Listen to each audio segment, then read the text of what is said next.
Pozdrav svima, dobrodošli na moj YouTube kanal. Danas za vas pravim jufčice, jedno staro tradicionalno jelo. Pa ako vam se ovaj recept svidi, pretplatite se na moj kanal i lajkujte ovaj video. Za ovo jelo sam pripremio kilogram pilećeg batka. Ovdje imam oko 2 litra vode. Stavljamo znači pileće batkove u vodu. Kuhat ćemo ga oko pola sata, možda 40 minuta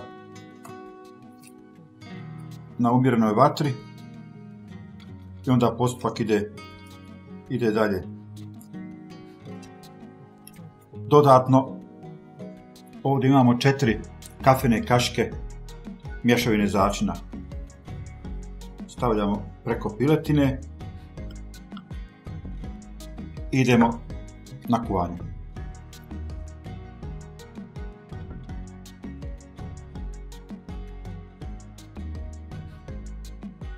I evo nakon pola sata što smo ovu piletinu skuhali, stavljamo i prebacujemo je ponovo u tepsiju.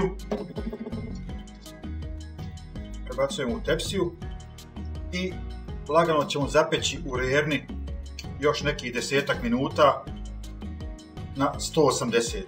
Samo 10 minuta da dobije malo bojice i da malo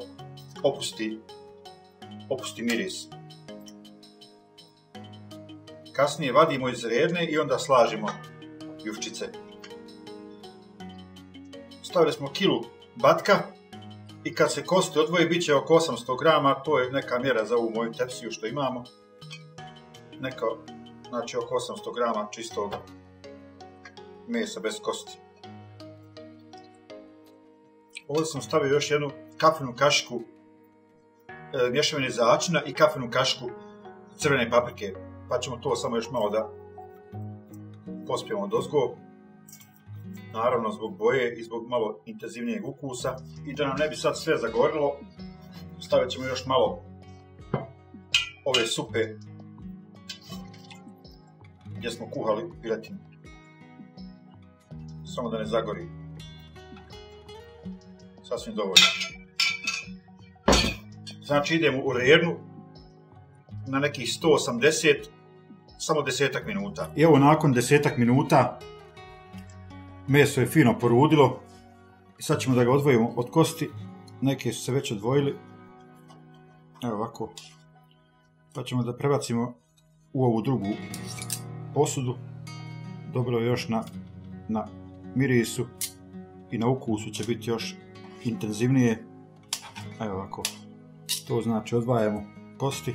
I evo dok ja ovo odvojim još malo od kosti, ove ćemo jedan dio jufčica staviti u rernu da se još malo zagrije. Ja sam uzeo jedno paklo od pola kilograma gotovih kora.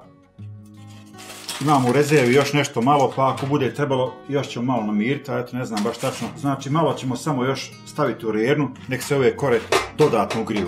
Meso smo odvojili od kosti, ovo je ostalo još malo masno. Ove jufčice su bile u rerni par minuta, samo da se još malo, znači da se još malo ugriju. I sada polivamo, sve mora biti jako vrelo. Stavit ćemo ih malo unutra da se malo natope. Vi naravno ako imate volje i vremena možete praviti domaće jufčice, samo so, voda i brašno. Malo je zahtjevnije, a ovo eto imamo gotove, tako da ne moramo se dodatno mučiti. Jelo je brzo, nije nešto zahtjevno, obzirom da se radi o gotovim ovim jufčicama. Znači idemo jedan sloj jufčica dole na dno, stavljamo pola mesa i onda ponovo još jedan sloj. I sad ćemo da slažemo ovo meso, znači rekli smo pola, fino ovako.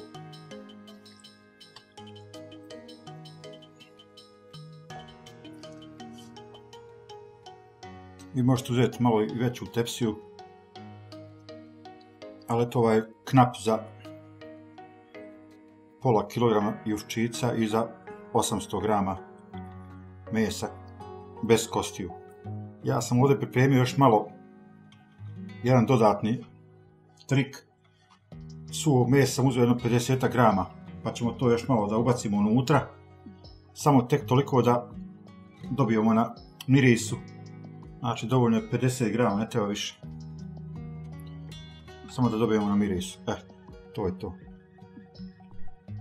I sada idemo dalje sa juščicama. Slažemo ih gore preko ovoga. Ako su manji komadi, lakše nam je kasnije kad se bude serviralo. Evo, to je stvarno brzo i zahvalno jelo. Za 4 do 5 odraslih osoba stvarno je dostatno. I sad smo rekli još ovo ostatak ovaj ide odozgo. Evo kako to fino izgleda.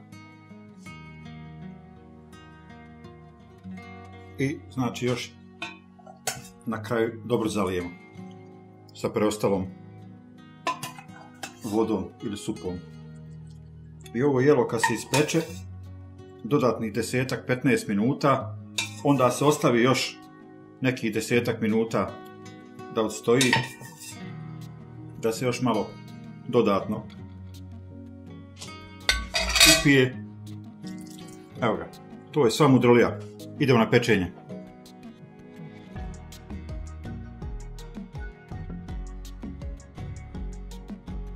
I evo nakon 10 minuta još pečenja na 180 stepeni.